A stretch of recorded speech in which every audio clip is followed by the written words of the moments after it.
ఇంక మళ్ళీ టెంపుల్ నుంచి రిటర్న్ అయితే వచ్చేసాను మండపానికి. ఇంకొచ్చేసిన తర్వాత వాళ్ళు పెళ్లి తర్వాత అవ్వాల్సిన పనులన్నీ, ఆటలన్నీ చూస్తూ ఉన్నారు. ఉంగరాలాట అండ్ అలాగే తలంబ్రాలు, అక్షింతలన్నీ వేసుకుంటూ ఉన్నారు. ఇంక మేము పైకైతే వచ్చేసాము. ఒకవైపు బఫే భోజనం పెట్టారు. ఇంకోవైపు బంతి భోజనాలు పెట్టారు. బంతి భోజనాలకైతే చాలాసేపు వెయిట్ చేయాల్సి ఉంటుంది. ఇంకా అలాగే వెయిట్ చేయలేని వాళ్ళైతే బఫేకి వెళ్ళి పోయి తినేస్తున్నారు అనమాట.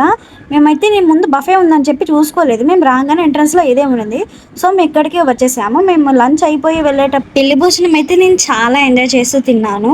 అండ్ ఏం పెట్టారంటే పరోటా, ఆలు పరోటా, పన్నీర్ బుర్జీ అండ్ వెజిటేబుల్ బిర్యానీ, పెరుగు, ఇంకా అలాగే మునక్కాయ కర్రీ, స్వీట్ అండ్ అలా లాస్ట్లో గడ్డ పెరుగు తీసుకొని ముగించేశాను. ఇంకా సైడ్ కిల్లీలు అన్నీ పెడుతున్నారు. కిల్లీలు ఐస్ క్రీమ్ నేనైతే ఏమీ తినలేదు. ఇప్పటికే పొట్ట ఫుల్గా అయిపోయింది.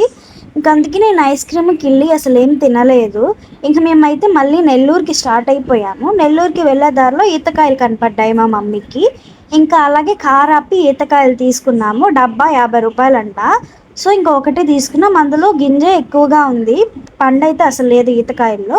ఇంకా మధ్యలో హైవేలో ఇలా తాటి ముంజలు అమ్ముతూ ఉంటే మా మమ్మీ, మా మావయ్య, మా పెదమ్మ వాళ్ళందరూ తింటూ ఉన్నారు. ఇంకా అలాగే పార్సల్ కూడా కట్టించుకున్నాము. 12 కాయలు 80 రూపాయలు చెప్పారు. అంటే 12 కాయలు అంటే 12 ముంజులు. ఇంకా మా మామయ్య వాళ్ళందరూ తినేసిన తర్వాత ఇంక మేమైతే స్టార్ట్ అయిపోయాం మళ్ళీ నెల్లూరుకి. ఇంకా మధ్యలో మామిడి పండ్లు కూడా తీసుకున్నాము ఉలవపాడులో. ఇంకంతే గాయ్స్, ఈ రోజుకి tata bye, see you later.